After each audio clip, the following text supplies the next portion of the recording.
Sheldon Keefe has high praise for a Leafs rookie coming out of preseason, as well as Ryan Reaves is making an instant impact. We'll get into all this coming up on this episode of Hat Trick HQ. But before we get into that, we just want to say that 82.3% of you guys aren't subscribed. So if you're looking for a home to daily NHL and daily Leafs content, look no further. Go down below, hit that subscribe button, become a part of the Hat Trick HQ community. But with that said, let's get right into the first topic of the video today, and that is Ryan Reaves makes an instant impact. And I don't know if you guys caught this the other day on social media, but before the Leafs came out onto the ice against the Montreal Canadiens the other night, Ryan Reaves said, "Sammy, release the boys," with a big slap on the pads and a big chest bump to Mitch Marner. And Mark, it just seems to me that Ryan Reaves is really clicking in this locker room, and it's really nice to see. Yeah, we've just seen his impact so far. He's bringing motivation to the team. He's getting the boys amped up. You see during the games, he's throwing hits. He's starting the physicality, and it sends this shell shock through the team. You seen in Montreal, he laid a hit. The game started getting chippy, but he was just sending this message of we're gonna throw hits. This whole team can throw our bodies. We're a big team, and you just seen him throw a hit, which led to other players like Matthews throwing a couple hits. And just overall, I think this impact of not only in the locker room and on the ice, but just bringing this morale, getting the team going, getting everyone amped up. We've seen the Leafs go into slumps before, and I've always said we needed someone in the locker room. Tavares is a great captain, but he might not be the most vocal guy. So having a guy like this in the locker room that's going to get everyone going, he's going to yell, he's going to be loud, he's going to get everyone energized like they just popped 10 Red Bull. And overall, his impact on this team is looking great so far. Yeah, definitely. And Ryan Reaves has been on losing teams in his career, so he knows what to say to the boys during those slumps. And I really am excited for Ryan Reaves this year, not just as a locker room guy, but on the ice as well. I think he's looked really good. I think he uses his body well. Obviously, that's his whole game. But he's looked good in this preseason, getting in those corners, laying the body, maybe pushing some guys off the puck and creating some chances out front. I think he's going to be really good on this fourth line for the Leafs this year. Yeah, we've seen it too. He had a great pass during the Habs game. And just overall, like we said, he's going to be physical. He's going to get in your face. He's going to fight. And just, he's going to get everyone amped up. I can't stop talking about this enough. We haven't had a guy like this. We had Wayne Simmons towards the end of his career. We had a guy like Kyle Clifford. Back in the days, if anyone remembers, Colton or Fraser McLaren. Guys like this. But Reeves is bigger than these guys. He's a better fighter. He's going to throw his weight around, and it's just going to look great on the fourth line, especially against Florida last year in the playoffs. We needed a guy like this that was going to go out, stop the shenanigans of guys like Bennett and them, and just make his voice known on that ice that you can't run at anyone. Yeah, definitely. He definitely knows how to fire the boys up. And one thing that always comes out of Reaves is these viral moments. And I'm going to show you my favorite Leafs picture coming out of training camp. And that is Ryan Reaves pointing the finger at the camera. I think this guy is all business. I really like Ryan Reaves. I think he's going to be a great player. But when him and Arbor Jack Eye run into it at the beginning of the season, you know I got my boy Jack Eye. I think I got Reeves on that one. He's a big boy. He's a fighter. When I seen that picture, I just pictured that Scoot staring at Reeves if he tries to scream a wall again. And I'm quite excited for the season start, especially this new look fourth line. Yeah, definitely. And we're going to get into our second topic of the video here, which is Minten set to make the roster? And as we take a look, Sheldon Keefe was impressed at how Fraser Minten held his own against Nick Suzuki and Kirby Dach in Montreal. And he set up practice today to see how things would look with Matthews, Tavares, Minten, Camp down the middle. And we're going to take a look here at what Sheldon Keefe actually had to say. He said Sheldon Keefe says that Fraser Minten has a chance to make the Leafs. And Mark, I know we've discussed previously on the channel our love for Fraser Minten and how good he's played in this preseason. But it really looks like when the head coach has this high praise for you coming out of the preseason, it really looks like he might solidify a spot in this Leafs roster. Yeah, we've seen in Traverse City when the Leafs had their prospect tournament there, he looked outstanding. He was a leader on the ice, he was a leader in the locker room, on the bench. His overall play, he's playing an amazing two-way game. He can pass, he can shoot, and he looks like a pro out here. This is a guy that's just 19 years old. He's coming up out of the minors, and just overall, his game looks like he fits in. We've seen this chemistry building too of a guy like Knies and Minten. It's just building so strong. We've seen he's currently on the road with the Leafs.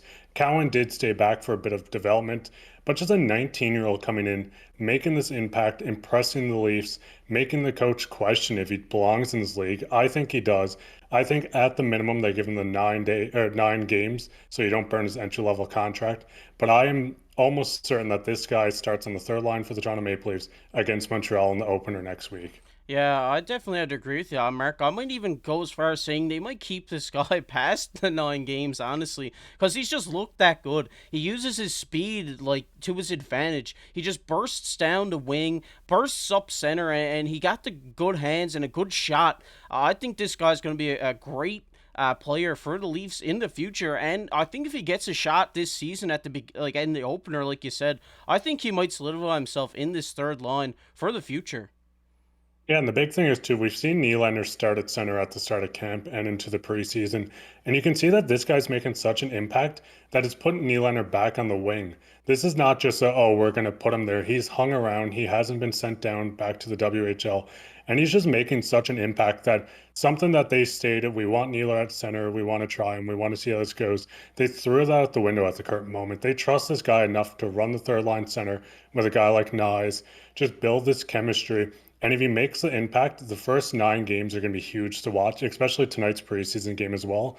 But if he can show off in these first 9 games and he looks like he does belong here, I would not be surprised if we get him for the full 82 games and into the playoffs. And like you said, like Knies and Minten have looked really good together, and they're both young players. So this is the future of the Toronto Maple Leafs organization. And I think if you could have both of these guys starting in your lineup right now at such a young age, they could develop that chemistry and they could really have a great season. And like you said, they've kind of forced Nylander back to the wing, which isn't bad because obviously Nylander's a great winger.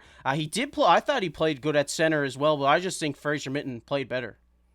Yeah, that's the big thing. Like I said, it's not just Fraser Minten coming in as a 19-year-old and lighting it up. He has 3 assists and 1 goal in the couple preseason games he played, but it's just a two-way game in the leadership. From what coaches and the players have been saying, is that he's bringing leadership, he's helping the boys out, he's talkative, he's just bringing mentorship at an age of 19 is insane. You see this guy, like I said, he's playing his 200-foot game, he's playing in the defensive end, he's playing in the offensive end. And if you just started watching hockey, you think this guy had a couple of years under his belt in the NHL with just the current state of his game is it's just mind-boggling. Yeah, it definitely is. I think this guy has such a bright future with the Leafs, and I do really think that he's going to get past those 9 games this year. But we're going to get into his potential line mates right now, which is this line is nasty. And we take a look here of the Leafs practice lines today, and they had Minten, Knies, and Yarncroke playing together on that third line. And Mark, I just think this is such a great line because Yarncroke looked really good in Toronto last year. I think he's a great player. I enjoyed him while he was in Calgary as well. And when you kind of have that, I guess you kind of would say a veteran, or he's a bit older than these guys, definitely. With the younger guys of Mitten and Knies, I think it's going to help their development so much. And I think he has such a good two-way game that having him on these line with a playmaker like Minton and a scorer like Knies, I think this line will be a sneaky, sneaky, nasty line for Toronto this year. Yeah, we've seen at the start of preseason, it was a lot of talk of Tavares, Nyes, and Lafferty. I do think that would have been a fine line if you ran that on the third, but I do like loading up the top. I mean, a guy like Tavares, Domi, and Nylander, this is going to produce. They're going to score. They're going to get offensive chances. But this third line is a sneaky thing to look at. You look at Minton, if he can continue this two-way game, continue his passing, his leadership, you put a guy like Knies, who's looked outstanding in the preseason. Even at the end of last year, he looked great. He's a guy that's going to get in the corners. He throws his body around. He can score, and he plays a great game. And a guy like Yarncroke that had 20 goals previously. He's a fast guy. He's good two-way. Just overall, all these games gel so well together. There might be a little inexperience on this third line, but I mean, there is no problem with trying this out at the start of the season. The Leafs are a playoff team. I think everyone knows this. It depends on who they play in the playoffs is the biggest question. But if you want a 9 game sample size of if Minton can make the playoffs, I think this is the perfect line to do it. You just roll this line out. If it looks bad, Minton can go back to the WHL. If it looks good and at game 9, you can extend him. You can keep him up. You can just choose to keep him into this third line role. And just it's so exciting just to see this 19-year-old who is a second round pick just make such an impact so fast in his career. Yeah, if you guys want an early look at this line, I'm sure this is what they're going to be running tonight in this preseason game. So make sure to tune into that because we're really excited for this line. But Mark, I'm going to throw you a question here. Do you think that we could possibly see Robertson slot in on this line? See, this is the big thing. I mean, currently we have a guy like Robertson, McMahon, and Gregor fighting for a spot. So I think there's a high chance that Robinson starts in the AHL and he almost loses his spot to this 19-year-old that just came in and impressed at camp, which is a huge thing. Like I said, they're going to slot Nylander back to the wing, take him out of center. A guy like Robertson that's been around in this organization for a while that hasn't had a chance yet. But I think there's going to be a huge battle for this fourth line left wing spot. I think it's up in the air. But I don't think Robertson's going to make this third line, especially with the way Knies has been playing and Croak if he does stay with his team into the future. I think he's set to be a top nine guy. So I think you keep the third line and let these last three guys kind of fight for this bottom four spot. And if they can impress you, move them up. But I just like how much flexibility the Leafs have at center and on wing as this year, especially. Yeah, definitely. And when you look at it, man, this Robertson, Nyes, and Minten line is kind of the future of the Maple Leafs. All young guys, like you said, fighting for spots. And obviously, Minten has shown to be the best out of the young guys here. Besides Nyes, obviously, he's been the best out of the young guys here in this preseason. But it's been pretty close, in my opinion. But I do really like this line. Like I said, I'm a big Croak believer. I think he's going to have a redemption season this year. And if he's playing with two young talents like this, I think it's only upward for him. Yeah, that's the big thing. I think you give this 9 games. If it goes downhill, you can always move Knies up in the lineup, call up a guy like Robertson, Steves, Gregor, send Minton down, like I said, and then just put Croak somewhere. But there's so much wiggle room with this team. You have guys like Nylander who can slot in the center, a guy like Domi, a guy like Kempf you can call up, Abaswazi. There's so many guys that can fill in this role that I wouldn't worry about it if Minton doesn't look great 9 games in. It's just amazing to see this development in this guy. He could be a star. Like we said in a previous video, I think he's a middle six guy for the Leafs. And if he can do that at age 19, I'll be blown away and quite happy, honestly. Yeah, it's one thing that this shows about Nyes and Robertson and McMahon and Minton and all these guys is that Leafs have such a great player development system. I think all these young guys, some of them not high draft picks at all. I think that their development system has really helped them during their time in training camp or their time in the AHL. I think it's really helped these guys games, and I'm really excited for the Leafs' future. Obviously, the Leafs' present is pretty exciting too because I'm sure they're going to be cup contenders this year. But like we said, if you want to take an early look at this line, make sure to tune in that preseason game tonight. We're going to get into our next topic of the video here, which is everybody's favorite comment of the day. And the comment of the day today goes to David. He says, good site to listen to, boys. I'm subscribing. Shout out to you, David. We really appreciate all the support here on the channel. We're really excited to start pumping these videos out to you guys. Obviously, we've been doing it now for the last 2 months or over more daily. We just really enjoy getting this content out to you guys, and when we see such good support and from all you guys down below in the comment section, we really appreciate it. But if you like this video, make sure to go down below, hit that like button, hit that subscribe button. We're trying to hit 2,000 subscribers before the season starts. I know that might be a big ask, but we're gonna try to get there. We got faith in you guys. But if you like the Leafs, make sure to check out this video popping up on your screen right now. And I've been KC alongside my co-host Mark Pye. Keep your stick on the ice.